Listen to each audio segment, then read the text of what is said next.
NEET पर चर्चा की मांग को लेकर कांग्रेस और इंडिया गठबंधन में शामिल अन्य विपक्षी दलों के जोरदार हंगामे के बाद शुक्रवार को लोकसभा में राष्ट्रपति के अभिभाषण का धन्यवाद प्रस्ताव चर्चा नहीं हो पाई थी। वहीं लोकसभा स्पीकर ओम बिरला द्वारा बार बार आग्रह करने पर चेतावनी देने के बावजूद विपक्षी दलों का हंगामा और नारेबाजी भी जारी रही। अब इस पर बीएसपी प्रमुख मायावती ने अपनी प्रतिक्रिया दी है। जी हां, आपको बता दें, मायावती ने कहा है कि देश में समय पर होने वाली विभिन्न परीक्षाओं की पवित्रता के साथ साथ वर्तमान में खासकर मेडिकल की नीट, यूजीसी और पीजी परीक्षाओं को लेकर जो अनिश्चितता दिखाई जा रही है, उससे लोगों में बेचैनी, चिंता व आक्रोश की लहर स्वाभाविक है, जिसका शीघ्र सही स्थायी समाधान निकालना बेहद जरूरी है। ऐसे में बीएसपी चीफ ने कहा कि वैसे ऑल ओवर इंडिया में नहीं बल्कि पूरे यूपी समेत राज्यों में होने वाले परीक्षाओं में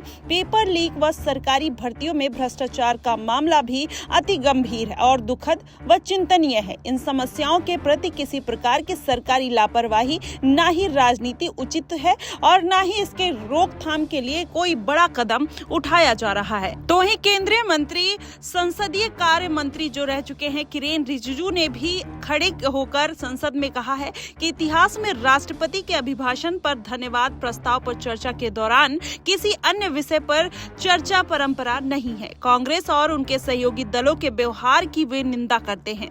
वहीं केंद्रीय मंत्री ने यह भी कहा कि राष्ट्रपति के अभिभाषण पर धन्यवाद प्रस्ताव पर चर्चा के दौरान जो भी मुद्दे उठाए जाएंगे, सरकार उन सभी मुद्दों का जवाब देने के लिए तैयार है। लेकिन विपक्षी दलों के सांसदों के लोकसभा स्पीकर और केंद्रीय मंत्री दोनों ही बातों को नजरअंदाज करते हुए हंगामा जारी रखा। और बता दें, विपक्षी दल लगातार इस मुद्दे पर बीजेपी के नेतृत्व वाली एनडीए सरकार पर सवाल उठाते हुए नजर आ रहे हैं। लेकिन अगर पूरा मामला देखा जाए तो मायावती उपचुनाव से पहले जिस तरीके से ये तमाम मुद्दे उठाती हुई नजर आ रही हैं, माना यही जा रहा है कि चंद्रशेखर आजाद रामन को कहीं ना कहीं मायावती पछाड़ देती हुई नजर आएंगी। लेकिन कहीं ना कहीं अगर देखा जाए तो मायावती की पार्टी का जो डूबता हुआ वर्चस्व है, अब ऐसे ऐसे मुद्दे उठाकर कहीं ना कहीं उनको, जनता को अपनी तरफ लाने का एक तगड़ा प्लान भी हो सकता है। अब ऐसे में मायावती इन मुद्दों को उठाकर क्या जनता के बीच में फेमस होना चाह रही हैं या फिर अपनी पार्टी का जनाधार फिर से वापस लाना चाहती हैं,